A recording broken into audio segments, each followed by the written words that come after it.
গোলাপ নীলাম গাধা নীলাম নীলাম রজনী গন্ধা মনের সুখে মালা গেঁথেছি সকাল থেকে সন্ধ্যা একবার দেখা দাও যদি ও গো কমলিওয়ালা হাসি মুখে পরাবো তোমার হাজার ফুলের মালা বলো ইয়া রাসূলুল্লাহ ইয়া হাবিবাল্লাহ বলো ইয়া রাসূলুল্লাহ ইয়া হাবিবাল্লাহ সাদা ফুলকে প্রশ্ন করি রংটি কোথায় পেলে সাদা ফুলকে প্রশ্ন করি রংটি কোথায় পেলে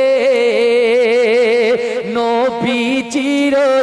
দাঁত মোবারক সাদা ছিল বলে তাই সাদা ফুলকে তুলে তুলে গেঁথে রাখলাম মালা হাসি মুখে পরাবো তোমার হাজার ফুলের মালা জোরে বলুন না दिल का उजाला नामे मोहम्मद आँखों का तारा नामे मोहम्मद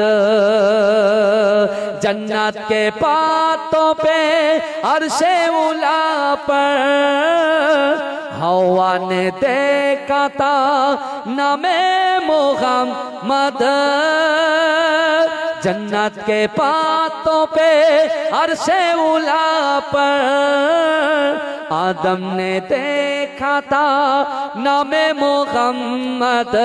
दिल का उजाला नामे मोहम्मद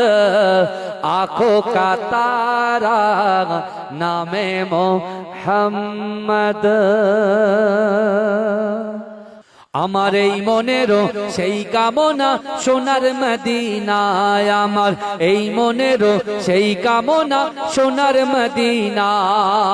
মনের মাঝে আছো তুমি মনের মাঝে আছো তুমি কেন বোঝো না আমার এই মনেরও সেই কামনা সোনার মদিনা জোরে বলেন না এতগুলো মানুষ বসে আছে জোরে বলেন না সুবহানাল্লাহ আমার এই মনেরও সেই কামনা সোনার মদিনায় আমার এই মনেরও সেই কামনা সোনার মদিনা মনের মাঝে আছো তুমি মনের মাঝে আছো তুমি কেন বোঝো না আমার এই মনেরও সেই কামনা সোনার মদিনায় আমার এই মনেরও সেই কামনা সোনার মদিনা সবুজ গম্বুজের নিচে একটু দাঁড়াবো আমার প্রিয় নবীজিকে সালাম জানাবো সবুজ গম্বুজের নিচে একটু দাঁড়াবো আমার প্রিয় নবীজিকে সালাম জানাবো যার প্রেমে পাগল হয়ে যাহার প্রেমে পাগল হয়ে হলাম দিওয়ানা আমার এই মনেরও সেই কামনা সোনার মদিনায় আমার এই মনেরও সেই কামনা সোনার মদিনা মনের মাঝে আছো তুমি মনের মাঝে আছো তুমি কেন বোঝো না আমার এই মনেরও সেই কামনা সোনার মদিনা জান্নাতুল বাকিতে একটু দাঁড়াবো প্রাণের প্রিয় সাহাবীদের আমি দেখিব যাদের কথা পড়লে মনে যাদের কথা পড়লে মনে কান্না থামে না আমার এই মনেরও সেই কামনা সোনার মদিনায় আমার এই মনেরও সেই কামনা সোনার মদিনা জন্মভূমিতে মন আর যেটিকে না পাখি হয়ে উড়ে যেতাম সোনার মদিনা মদিনা জন্মভূমিতে মন আর যে টিকে না পাখি হয়ে উড়ে যেতাম সোনার মদিনা এই বাসনা কবুল করো এই বাসনা কবুল করো ও হে রব্বানা আমার এই মনেরও সেই কামনা সোনার মদিনায় আমার এই মনেরও সেই কামনা সোনার মদিনা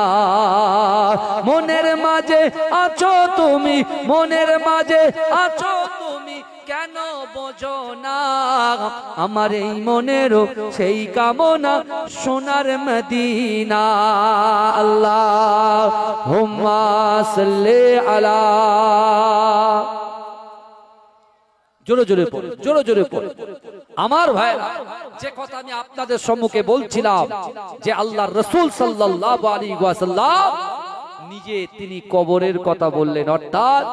সেই কবরে আল্লাহ কি পৌঁছাবে আমল পৌঁছাবে এই কথা শুনে আম্মাজান খাদিজাতুল কুবরা রাদিয়াল্লাহু তাআলা আনহা আল্লাহর রাসূলের হাতটা ধরে বলছে ইয়া রাসূলুল্লাহ আমি যখন মৃত্যুবরণ করব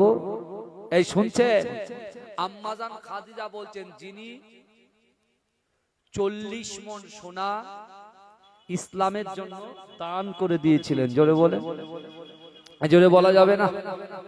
সেই আম্মাজান খাদিজা যিনি ইসলামের জন্য কলেমার ঝান্ডাকে উত্তোলন করার জন্য ইসলামের ঝান্ডাটাকে কোনায় কোনায় পৌঁছে দেওয়ার জন্য যে বিশ্বনবী রাসূল সাল্লাল্লাহু আলাইহি ওয়াসাল্লামের স্ত্রীর অবদান ছিল অপরিমেয় সেই আম্মাজান বলছে ইয়া রাসূলুল্লাহ আমার যখন মৃত্যু হয়ে যাবে আপনি কোন জায়গা থেকে কাফন কিনবেন না আপনার গায়ের জুব্বা মোবারক আমি খাদিজার গায়ে পরিয়ে দেবেন জোরে বলেন এই জোরে বলবেন না ইয়া রাসূলুল্লাহ আমি খাদিজা যখন মৃত্যুবরণ করব আমার লাশ মোবারকটা আপনি নিজে হাতে কবরে রাখবেন জোরে বলুন আর আমার কবরে একটু হাঁটাহাঁটি করবেন জোরে বলবেন না জোরে হবে না ভাই আমি তো কাউকে এখানে আসতে বলিনি তো আমি কাউকে ডেকেছি এখনো পর্যন্ত এই কথা বলেন ডেকেছি কাউকে ডাকেনি আপনাদের ইচ্ছা হয়েছে আল্লাহ কবুল করেছেন এসেছেন বুঝতে পারছেন না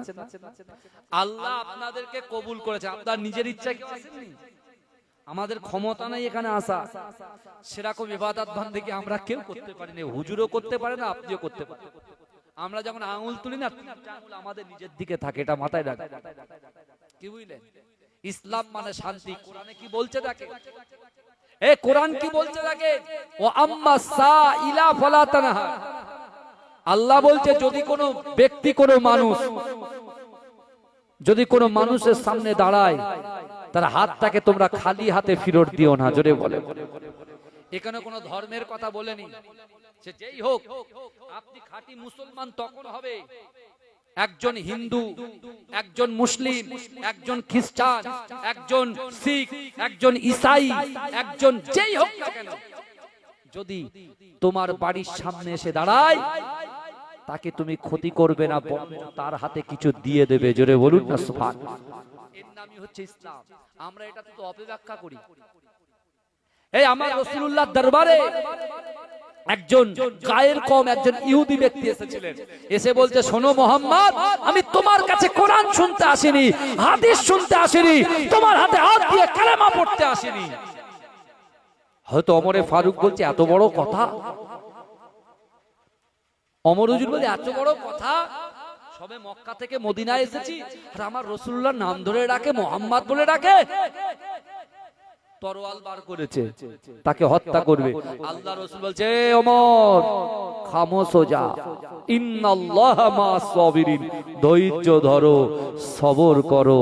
আল্লাহ আমাদের সাথে আছে জোরে বলে রাসূলুল্লাহ বলছেন আপনি আমার কলেমা পড়তে আসেননি আপনি আমার কাছে মুসলমান হতে আসেননি আপনি আমার কাছে বসতে আসেননি বাবা আপনি কি করতে এসেছেন কি কারণ বলে শুনেন আমি আপনার দ্বীন অ্যাকসেপ্ট করতে আসিনি আপনার কালেমা পড়তে আসিনি আপনার কোরআন শুনতে আসিনি কিন্তু আমার অন্তরের ভিতরে ইয়াকিন আছে, বিশ্বাস আছে যে মুহাম্মাদের দরবার থেকে কেউ কখনো খালি হাতে ফেরে না। জোরে বলেন না কি বলছে দেখেন, সে গায়ের কম একজন ব্যক্তি, সে বলছে মুহাম্মাদের দরবার থেকে খালি হাতে ফেরে না। সেই নবীর উম্মত আমরা, আমাদের কেমন করে চলাফেরা করা উচিত? রাসূল বলছে আমি সুখও পেতে চাই, আমি কষ্টও পেতে চাই। আমাদের নবী বলছেন আমি কষ্ট পেতে চাই, সুখও পেতে চাই। সুখ পেলে আল্লাহর প্রশংসা করব, আলহামদুলিল্লাহ পড়ব, এই শুনছেন আপনারা। আর দুঃখ কষ্ট পেলে সবর করব, ধৈর্য ধরব। মক্কার কাফেররা যখন রাসূলুল্লাহর হাতে হাত দেওয়া সাহাবাদেরকে তাচ্ছিল্য করছিল, কুরুচিকর মন্তব্য করছিল, তারা বলছিল তোরা ক্ষতিগ্রস্ত হয়ে গেছিস, ক্ষতির মধ্যে নিমজ্জিত হয়ে গেছিস। সেই সময় আল্লাহ পাক সূরা আসর দিয়ে সাহাবাদেরকে রাসূলুল্লাহকে দ্বারাই বুঝিয়ে দিয়েছিলেন। জোরে বলুন না সুবহানাল্লাহ। আল্লাহ কোরআনে আয়াত নাজিল করলেন, ওয়াল আসর ইন্নাল ইনসানা লাফি খুসর ইল্লাল্লাযীনা আমানু ওয়া আমিলুস সালিহাতি ওয়া তাওয়াসাউ বিল হক ওয়া তাওয়াসাউ বিস সাবর। আল্লাহ কসম খেলেন, আমার আল্লাহ যিনি আমাদেরকে সৃষ্টি করেছেন, যৌবন দিয়েছে। আজকে আমরা যুবকরা যৌবনের শান দেখাই, আল্লাহ দিয়েছে সম্মান, ইজ্জত, যৌবন। ছেলের পিঠে মেয়ে, মেয়ের পিঠে ছেলে। ধান্য কুড়িয়ার রাস্তার ধারে যে দোকানগুলো আছে তোমাদের, এগুলো দিয়েছে কে? আল্লাহ দিয়েছে। মনে করবেন না যে আপনি করেছেন, না। ক্ষমতা যদি আল্লাহ না দিত করতে পারতেন। সহযোগিতা কার আছে? আল্লাহর আছে। শুকরিয়া আদায় করবেন না? এই কথা বলেন। যারা চাকরি করে সরকার তাদেরকে বেতন দেয়, তাই না? এই কথা বলেন। যারা পরিশ্রম করেন মালিক তাদেরকে বেতন দেয়, দেয় কি দেয় না? তাহলে আল্লাহ আমাদেরকে পৃথিবীতে পাঠিয়েছে, ইজ্জত, সম্মান, সম্পদ সব আমার আল্লাহ আস্তে আস্তে দেবে। কিন্তু ইহদিনাস সিরাতাল মুস্তাকিম, সহজ সরল পথ প্রদর্শন করতে আল্লাহ বলেছেন। আল্লাহ বলেছেন। আম্মা জান খাদিজা রাসূলুল্লাহর হাতটা ধরে অঝর নয়নে ঝরঝর করে কাঁদতে কাঁদতে আল্লাহ রাসূলকে বলছি, ইয়া রাসূলুল্লাহ, আমার যখন মৃত্যু হয়ে যাবে আপনি অন্য জায়গা থেকে কোনো কাপড় আমাকে পরাবেন না, আপনার গায়ের জুব্বাটা আপনি আমাকে দিয়ে দেবেন, আর আমার লাশ মুবারকটা আপনি নিজে হাতে কবরে রাখবেন, নিজে কি করে ঘুরে ঘুরে একটু বেড়াবেন। আর তৃতীয় নম্বর হচ্ছে, আমাকে দাফন করার পরে আপনি কোথাও চলে যাবেন না, আমার ওই কবরের মুনকার নাকিরের সওয়ালের জবাবটা আপনি নিজে দেবেন। আমার ভাই জানেরা, হে নবী পাকের উম্মত উম্মতিরা, হে নবী দেওয়ানারা, বিশ্ব নবী রাসূলুল্লাহ সাল্লাল্লাহু আলাইহি ওয়াসাল্লাম আম্মা জান খাদিজাতুল কুবরা রাদিয়াল্লাহু তাআলা আনহা কে বলেছিল, ও খাদিজা আপনি বলেন বলেন, ও খাদিজা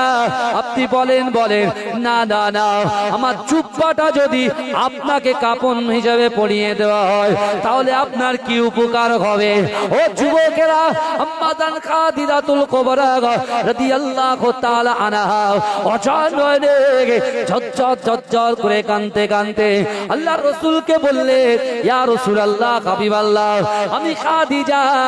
কোন কারণে যদি জাহান্নামে চলে যায়, আপনার গায়ের জুব্বাটা আমার গায়ে থাকার জন্য ওই জাহান্নামের আগুন আমি খাদিজাকে স্পর্শ করার সাহস পাবে না। ও যুবকেরা, ও নবী পাকের উম্মত উম্মতিরা, আম্মা জান খাদিজাতুল কুবরা রাদিয়াল্লাহু তাআলা আনহা যখন ইন্তেকাল করলেন, ও যুবকেরা, আল্লাহর রাসূল সাল্লাল্লাহু আলাইহি ওয়াসাল্লাম কোন কাপড় না পরিয়ে আমার রাসূলুল্লাহ নিজের জুব্বা মোবারকটা আম্মা জানের গায়ে পরিয়ে দিয়ে দাফন করালেন। কিন্তু যুবকেরা, ও নবী পাকের উম্মত উম্মতিরা, তার লাশ মোবারকটা যখন আমার বিশ্ব নবী রাসূলুল্লাহ সাল্লাল্লাহু আলাইহি ওয়াসাল্লাম কবরস্থানে দাফন করছে, ও যুবকেরা, মানুষ যখন ইন্তেকাল করে তার ফেসটা, তার মুখটা কোন দিকে থাকে? কথা বলে,